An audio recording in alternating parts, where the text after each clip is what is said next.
Good evening friends. छात्रों को नमस्कार। आज मैं सीबीएसई के 10th क्लास के मैथमेटिक्स स्टैंडर्ड्स सब्जेक्ट से पिछले साल के कुछ सवालों का समाधान निकालूंगा। मेरे पिछले पाठ में मैंने 2025 के टेस्ट पेपर S2 में से लेके सवाल 1 से सवाल 6 तक समाधान निकाले थे। आज मैं 7वें सवाल से उसी क्वेश्चन पेपर से समाधान निकालूंगा। हम क्वेश्चन पेपर को देखेंगे।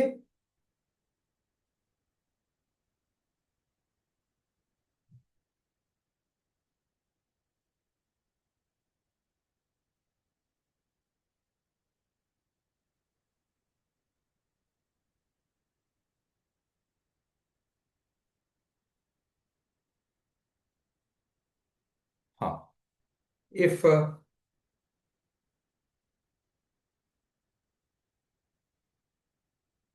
इफ यदि सवाल क्वेश्चन सवाल नंबर सवाल संख्या 7। यदि x equal to P cos cube alpha तथा y equal to Q sine sine cube alpha है, तो x by P power 2/3 plus y by Q power 2/3 का मान है 1 2 पी क्यू। यहाँ पी क्यू को स्थिरांक समझना चाहिए। यहाँ x बाई पी क्या बनता है? cos क्यूब अल्फा बनता है। p को बाएं तरफ ले आइए, x by P cos cube alpha बनता है। यहाँ सब्स्टिट्यूट कीजिए। cos cube power 2/3, 3 into 1/3 becomes 1, cos square alpha बनता है। और यहाँ y बाई क्यू, q को बाएं तरफ ले आइए। यहाँ q गुणन कर रहा है और बाएं तरफ भाग करेगा। y by Q is equal to sine cube alpha. यहाँ साइन क्यूब अल्फा प्रतिक्षेप कीजिए। Sine cube alpha power 2/3 is sine power 3 into 2/3। 3 into 1/3 is 1, into 2 is 2। ये sine alpha whole power 2, that sine square alpha है। ये तो cos square alpha बनेगा, ये sign square alpha बनेगा। देर उनका जोड़ है। ये cos square alpha plus sign square alpha सदा एक है, वो आइडेंटिटी है। इसलिए इसका समाधान A1 है। चलिए वर्किंग करेंगे। इसका स्टेप्स दिखाएंगे। Question number 7। हमको x is equal to P cos cube alpha दिया गया and y is equal to Q sine cube alpha दिया गया। क्यू साइन क्यूब अल्फा, यहां से p को बाएं तरफ ले आइए। x by P is equal to cos cube alpha मिलेगा। और y बाई क्यू यहां से y बाई क्यू भी चाहिए, वो साइन क्यूब अल्फा है। यहाँ q गुणन कर रहा है, जब बाएं तरफ आएगा वो भाग करेगा। हम ए हाँ हमका हम दिया गया है समास x बाई पी पार 2/3 प्लस y बाई क्यू पार 2/3। ये तो बनेगा। x बाई पी के लिए प्रतिक्षेप कीजिए। cos क्यूब अल्फा पार 2/3 प्लस y बाई क्यूब के लिए साइन क्यूब अल्फा प्रतिक्षेप कीजिए। साइन क्यूब अल्फा पार 2/3। ये तो 3 into 2/3, A power M whole power A power M N, 3 into 2/3 is 2। A cos alpha whole square, वो तो बनेगा cos स्क्वायर अल्फा।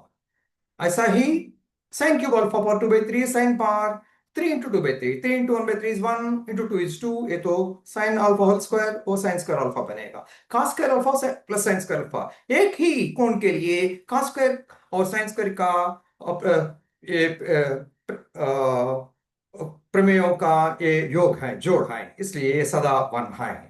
तो आंसर है, आंसर A1। ए ए एकांक इकाई ये आंसर ए में दिया गया, इसलिए आंसर सही समाधान 1 है।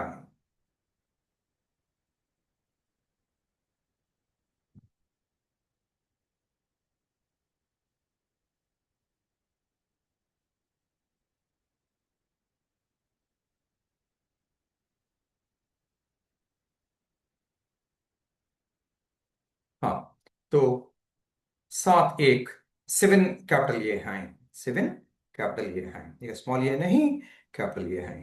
तो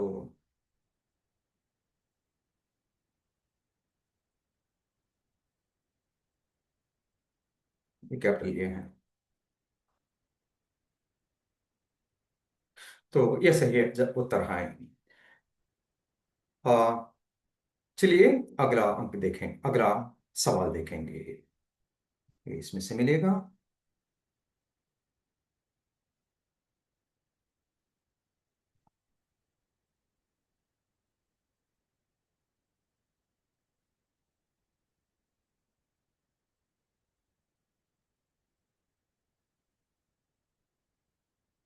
अगला सवाल है अंक 8।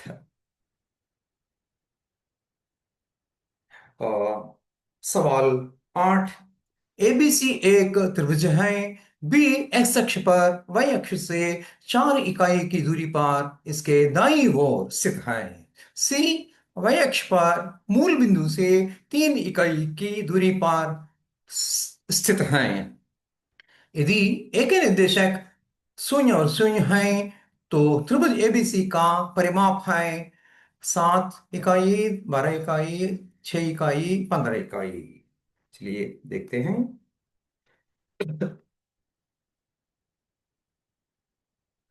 ये तो सवाल 8 है। हमें दिया गया बी बी ए मूल बिंदु से बी ए वाई अक्ष से 4 इकाई पर दूरी है, 4 इकाई दूरी पर है। तो ये तो वाई वाई अक्ष है, ये तो वाई अक्ष है, और ये एक्स अक्ष है, एक्स डैश। वो क्या बोल रहे हैं, ये तो एक्स है। और कैपिटल बी ये इस वाई अक्ष से 4 इकाई दूरी पर है, मतलब कैपिटल बी एक्स अक्ष पर है, इसका वाई कोऑर्डिनेट 0 बनेगा। और इसके बी वाई अक्ष की दाहिने तरफ है, इसलिए पॉजिटिव बनेगा 4। ए से बी की दूरी 4 यूनिट्स, 4 इकाई है, वो पॉजिटिव बनेगा क्योंकि दाहिने तरफ है।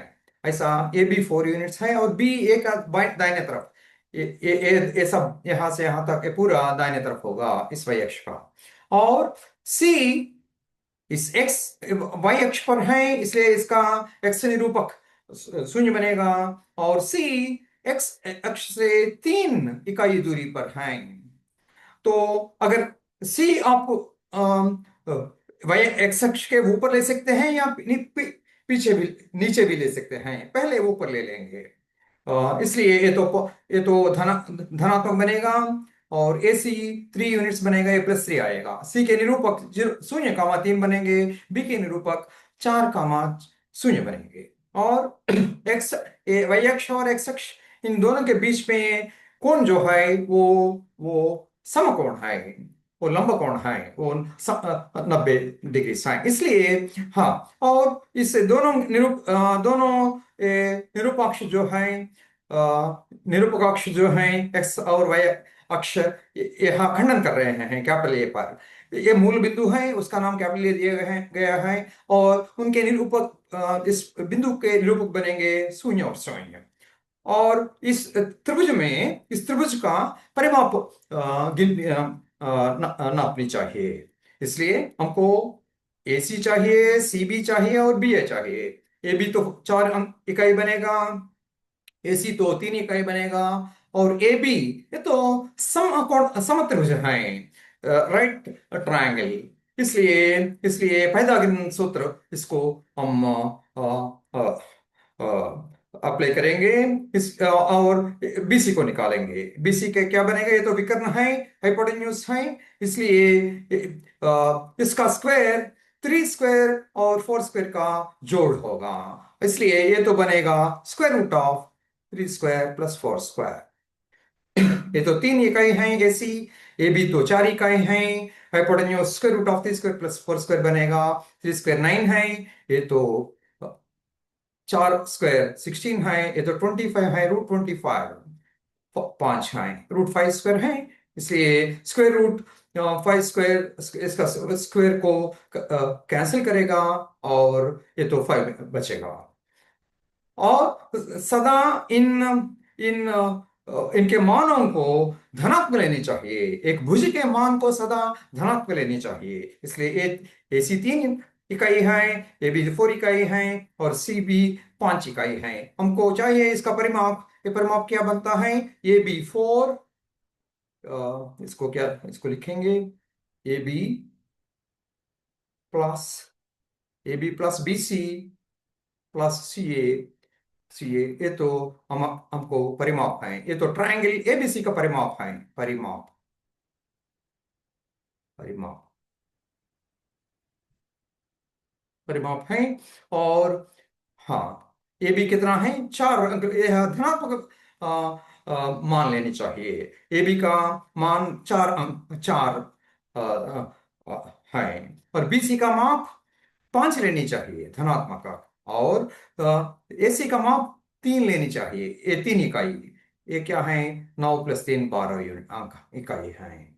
और अगर सी नीचे हो तो तब तब भी तब भी एसी का माप 3 ही लेनी चाहिए, -3 नहीं ले। सी के, अगर सी नीचे है तो उसके निरूपक 0, -3 बनते हैं। लेकिन एसी 3 ही रहता है, क्यों? एसी का न्यू मॉड एब्सोल्यूट वैल्यू, मतलब मॉडलस वैल्यू लेनी चाहिए। इसलिए एसी को 3 ही लेनी चाहिए, -3 नहीं लेनी चाहिए। ऐसा इन दोनों परिस्थितियों में, अगर सी ऊपर हो एक्स अक्ष के या नीचे हो एक्स अक्ष के, दोनों स्थितियों में परिमाप 12 ही बनता है।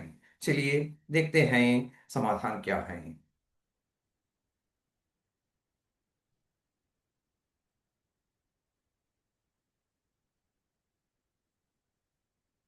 हम्म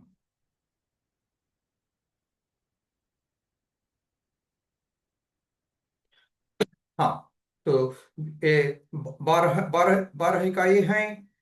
ये तो 12 इकाई हैं। ये तो आंसर, सही जवाब बी, कैपिटल बी है। 8 कैपिटल बी हैं। आंसर कैपिटल बी हैं। और चलिए अगला सवाल देखेंगे।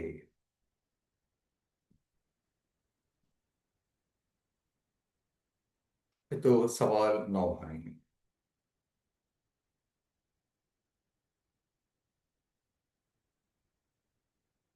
सवाल 9। हाँ, यदि दो दी गई आकृति बहुपद y = x² + bx + c के ग्राफ को दर्शाती है, तो स्मॉल ए नेगेटिव ऋणात्मक है, b² 4ac से कम है, c 0 से ज्यादा है, और a और b एक ही चिन्ह के हैं। चलिए हम ऐसा करेंगे।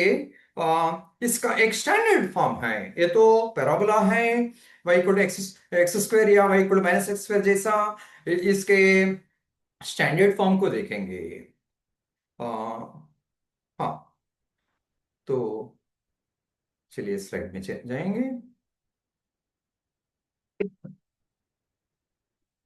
ये तो सवाल 9 है। हाँ, ये तो पैराबोला है। पैराबोला, ये पैराबोला, इसका पैराबोला, अगर परावलय इस आकृति का है तो आ, हाँ, अब इसका ग्राफ का मतलब क्या है? ग्राफ मतलब, ये तो अंग्रेजी में रेखा चित्र, ग्राफ है अंग्रेजी में, हिंदी में रेखा चित्र है। ये बनता है। ये एक क्रम निरूपक एक्स का वाई का जोड़ियां जो हैं उनको लेनी चाहिए। और एक्स क्या है? एक्स ऐसा ही रखे। वाई के लिए हमें दिया गया x² + bx + c, द्विघात बहुपद x² + bx + c, x² plus bx + c। यह बहुपद द्विघात बहुपद दिया गया। वे वही समझिए, उसको यहाँ लेना पड़ेगा x² + bx + c। एक्स तो एक किसी धन वास्तव संख्या बन सकती है, ऋणात्मक वास्तव संख्या बन सकती है या धनात्मक वास्तव संख्या बन सकती है। ऐसे जोड़ियां मिलते रहेंगे, उन सभी बिंदुओं को एक रेगुलर वक्र के रूप में जोड़ना चाहिए, तब y इक्वल एक्स स्क्वायर बनता है। ये तो ये द्विघात है, ये y अक्ष के जरिए ये सोशल होता है, यू जैसा, अंग्रेजी अक्षर यू जैसा रहता है, और इसका सेंटर जो है इसको वर्टेक्स बोलते हैं। ये तो इनके निरूपक 0,0 होते हैं। और अगर है क्या, हाँ, इस समीकरण का ग्राफ ये बनता है ऐसा, ये लाल रंग में जो है ऐसा बनता है। अगर इस एक्स स्क्वायर को माइनस से गुणन करेंगे तो वही इक्वल माइनस एक्स स्क्वायर है प्रमेय, और उसका ग्राफ तो इस ग्राफ का प्रतिबिंब एक्स अक्ष में लेनी चाहिए, ऐसा बनता है। और इनका यहां भी वर्टेक्स 0,0 है। इसका मतलब है y मतलब y-0 है, और x मतलब x-0 है। मतलब यहाँ 0,0 इस वेक्टर्स के कोऑर्डिनेट्स हैं, निरूपक हैं। ऐसा ही ये भी y-0 है, और -(x-0) होल स्क्वायर है बनती है। और अगर आप इसको हॉरिजॉन्टल खिंचे समांतर के जरिए ट्रांसलेट करेंगे, और ये वर्टिकली ऊर्ध्व रेखा में ट्रांसलेट करेंगे, तो ऐसा हॉरिजॉन्टली ट्रांसलेट करेंगे और बाद में वो वर्टिकली ट्रांसलेट करेंगे, तब ये शीर्ष जो है वर्टेक्स, ये 0,0 h के लूप होने वाला बिंदु को ये ट्रांसलेट हो जाता है। तब यह समीकरण जो है y कोऑर्डिनेट के बनती है, y- के लेनी चाहिए, x कोऑर्डिनेट h को जाती है, 0 h बनती है, x-h लेनी चाहिए। तो यह समीकरण ऐसा बदलता है, y-के whole square equal to minus of x-h whole square, y-के equal to minus of x-h whole square बनता है। इस ग्राफ का ये समीकरण बनता है। और जब आप इसको विस्तार करेंगे, यहाँ x square plus H square -2x(h) बनता है, एक्स स्क्वायर को माइनस गुणन कर रहा है, -x² बनता आता है।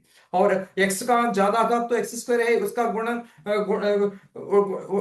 गुणांक -1 है। इसलिए यह जब आप इसको इस द्विघात बहुपद को इससे तुलन करते हैं, यह को नेगेटिव बननी चाहिए। इसलिए इसलिए हमारा समाधान a <0 बनता है। देखिए ये क्या है।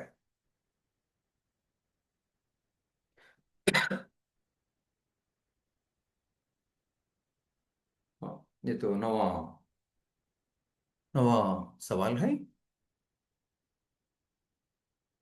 हाँ, ये तो ऋणात्मक है, कैपिटल ये सही सवाल है, सही जवाब है 9 कैपिटल ये। तो 9 कैपिटल ये सही जवाब है, सही उत्तर है। चलिए अगला समाधान, अगला समाधान के लिए जाएंगे। ये तो 10वां सवाल है।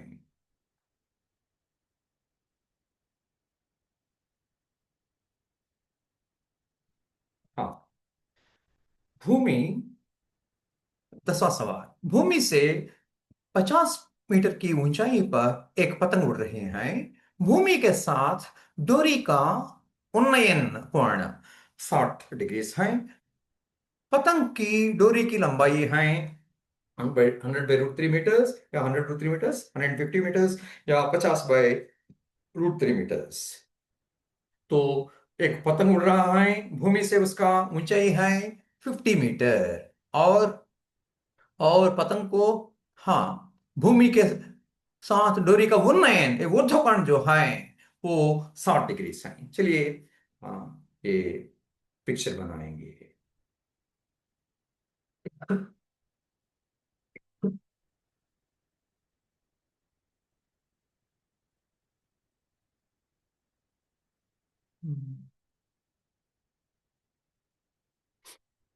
ये सवाल 10 है।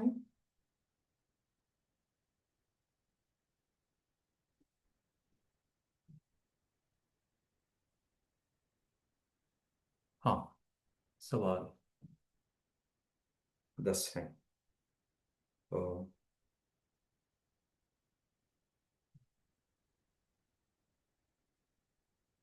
ये तो सवाल 10 है। हाँ, सी पतंग समझिए।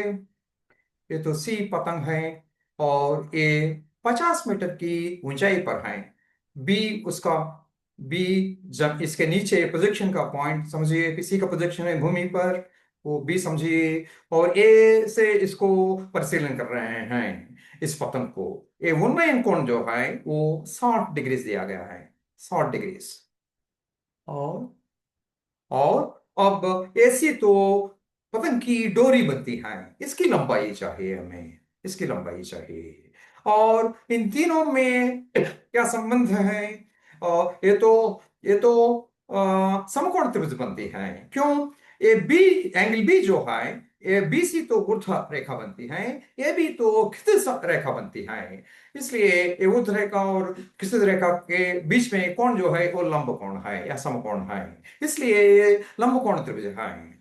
और इसको हम पाइथागोरन सूत्र अन्वय कर सकते हैं। और एसी तो हाइपोटेन्यूज है, लंबकोण के सामने जो है वो हाइपोटेन्यूज है, वो एल समझिए, एल को निकालना पड़ेगा। और और इन दोनों का इन तीनों का संबंध क्या है? ये तो अब सामने का भुज है, ये तो विकर्ण है। और सामने सामने भुज और बाई विकर्ण क्या बनती है? वो साइन अल्फा साइन थीटा बनता है। तो साइन 60 क्या है यहाँ? इस इस कोण का साइन निष्पत्ति क्या है? ये तो सामने वाला भुज 50 मीटर ए सी बाय, ये तो हाइपोटेन्यूज ए सी, सामने वाला भुज बी सी 50 बाय, ये तो विकर्ण एल है। हमको विकर्ण चाहिए। हाँ, तो विकर्ण को, हाँ, ये साइन 60 क्या है? ये तो स्टैंडर्ड एंगल है 60 डिग्री। साइन 60 √3/2 बनती है।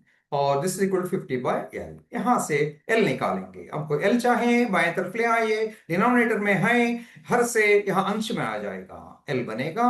और 50 इंटू √3/2, यहाँ दाहिने तरफ आएगा, यहाँ वो व्युत्क्रम लेनी चाहिए 2/√3। और 2/√3 इसको गुणन करेगा। √3/2 जब दाहिने तरफ आएगा, ऐसा समझना चाहिए, √3/2 एक को गुणन कर रहा है। इस तरफ जब आएगा वो 50 को भाग करेगा, मतलब 50 को उसका व्युत्क्रम गुणन करेगा। √3/2 का व्युत्क्रम है 2/√3, और 2/√3 से 50 को गुणन कीजिए, ये तो 100/√3 है। ये तो डोरी की लंबाई है। ये 50 मीटर्स है, इसे ये भी मीटर्स बनेगा। तो हाँ, तो 100/√3, ये तो कैपिटल ये है जवाब। 10 कैपिटल ये है, 100/√3 मीटर्स। हाँ, ये तो कैपिटल ये है जवाब, सही जवाब। कैपिटल ये है, 100/√3 मीटर्स है। ये तो डोरी की लंबाई है, पतंग की डोरी की लंबाई है। और अगला सवाल है 11। समांतर श्रेणी 7, 8, 7, 10, 11, 13 का अंशुमान का कौन सा पद 52 है? 13वां, 15वां, 16वां, और ये अथवा 17वां। चलिए देखते हैं ये क्या है। अंक श्रेणी क्या है? 7, 5, 10 और 13, और उसका कौन सा पद 52 है?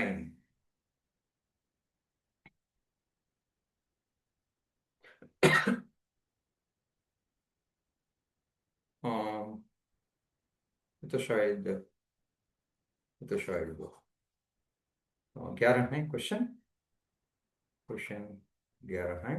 और हमें ये दिया गया 7, 10, 13, ये तो समांतर श्रेणी है, समांतर श्रेणी। श्रेणी।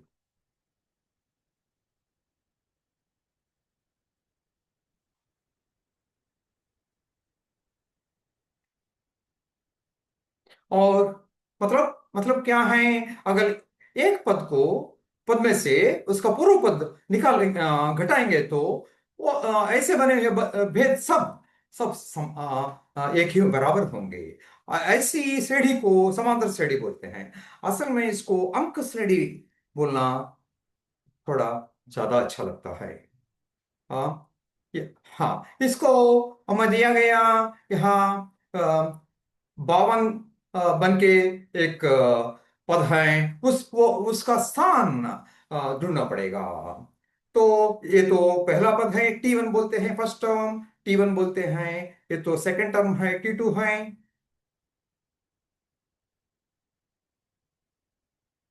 ये तो, हाँ, तो फर्स्ट टर्म T1 स्मॉल ए बोलते हैं, फर्स्ट टर्म है, पहला पद है।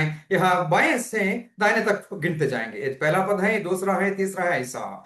तो ये सात है, और कॉमन डिफरेंस तो ये तो दूसरा पद माइनस पहला पद। एक पद लीजिए और उसके पूर्व पद जो है तुरंत तो पूर्व पद, वो तो T1 है, T2 का उसको घटाइए, मतलब 10 - 7।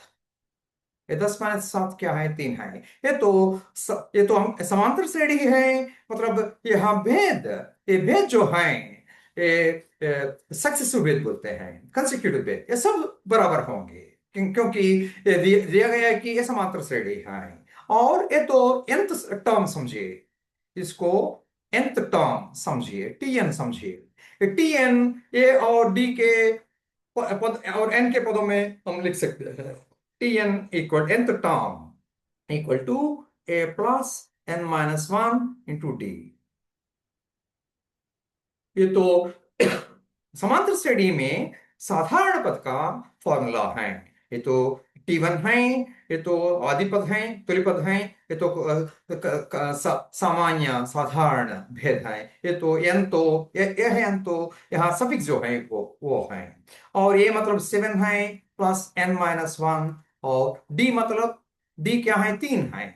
इसको Tn 52 बनाइए, और यहां से n को निकालना पड़ेगा। और यहाँ क्या होता है? n - 1 × 3 = 7 52।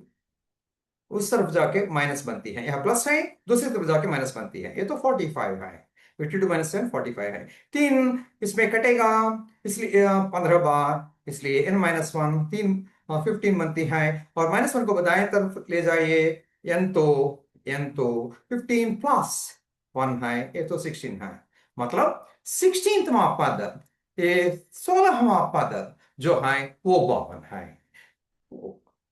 चलिए सही चॉइस निकालेंगे। हाँ,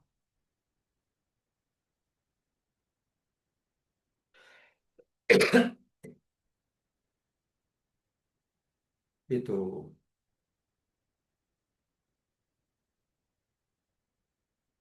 हाँ,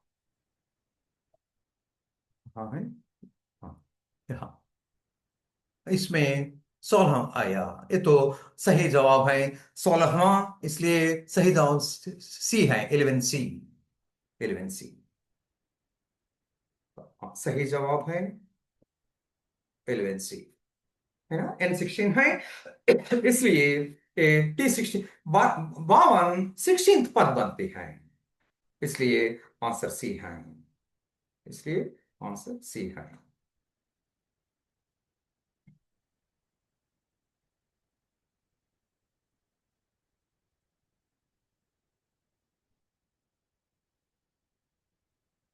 हाँ, ये तो 11 सवाल का समाधान है, सी, कैपिटल सी है। अगला सवाल देखेंगे। एक अभाज्य संख्या के वर्ग के गुणनखंडों की कुल संख्या है 1 2 3 4। तो अभाज्य संख्या मतलब क्या है? चलिए एक स्लाइड ले लेंगे।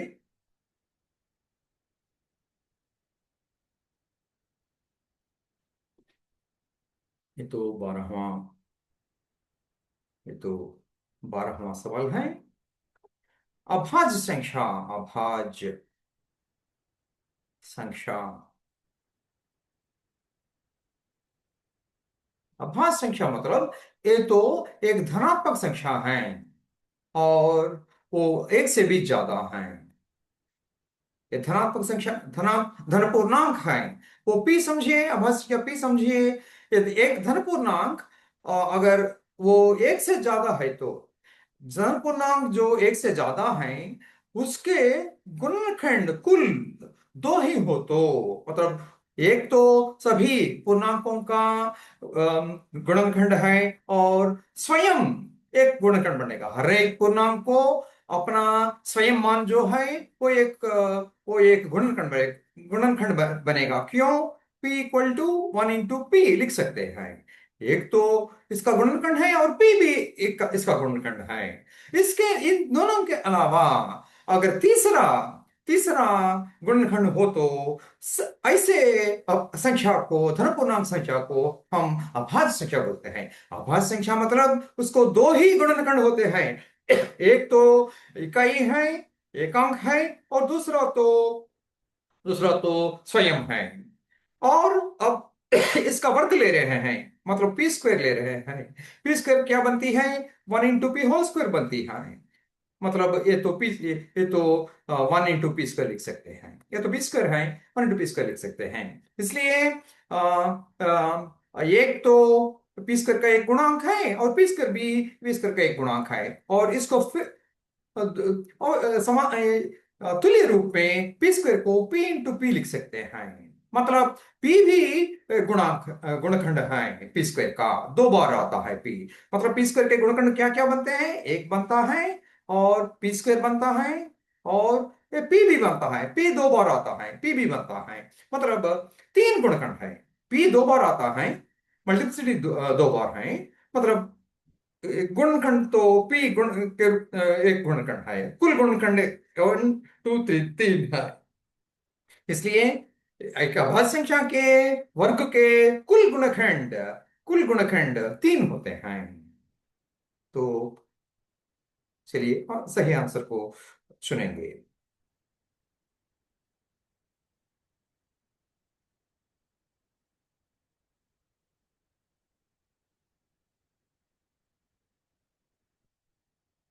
हाँ, एक अभाज्य संख्या के वर्ग के गुणनखंडों की कुल संख्या है तीन है। तो सही जवाब 12 कैपिटल C है। 12 कैपिटल C है। तो आंसर है कैपिटल C है। मतलब एक आभास संख्या लिए हैं, उसको वर्ग किए हैं। वो तो 1 square into P square 1 into P square बनती है। और इसको मतलब वन एक अथवा एकांक जो है ये पी स्क्वायर का एक गुणनखंड है। पी स्क्वायर भी एक गुणनखंड है। और पी स्क्वायर को P into P लिख सकते हैं। इसलिए P दो बार गुणनखंड बनती है।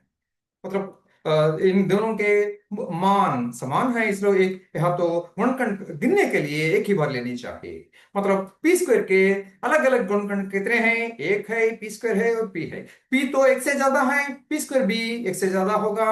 और पी और पी स्क्वायर अलग होंगे। क्यों? वो P P greater than one है। इसको पी तो धन पूर्णांक है। पी से पी से गुणन कीजिए। पी इंटू पी स्क्वायर है इज ग्रेटर देन पी है।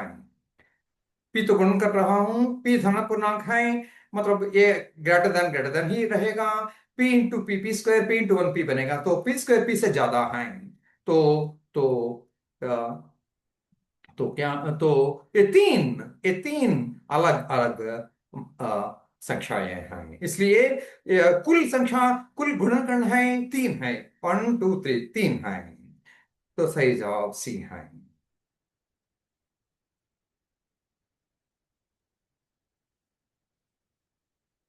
ये तो 12वां सवाल है। हाँ। सो सही आंसर तीन है। तो यहाँ समाप्त करेंगे। अगले पार्ट में इस 13वां सवाल से शुरू शुरू करेंगे। तब तक के लिए आज्ञा दीजिए। विदा लेता हूँ। धन्यवाद। नमस्कार। अलविदा।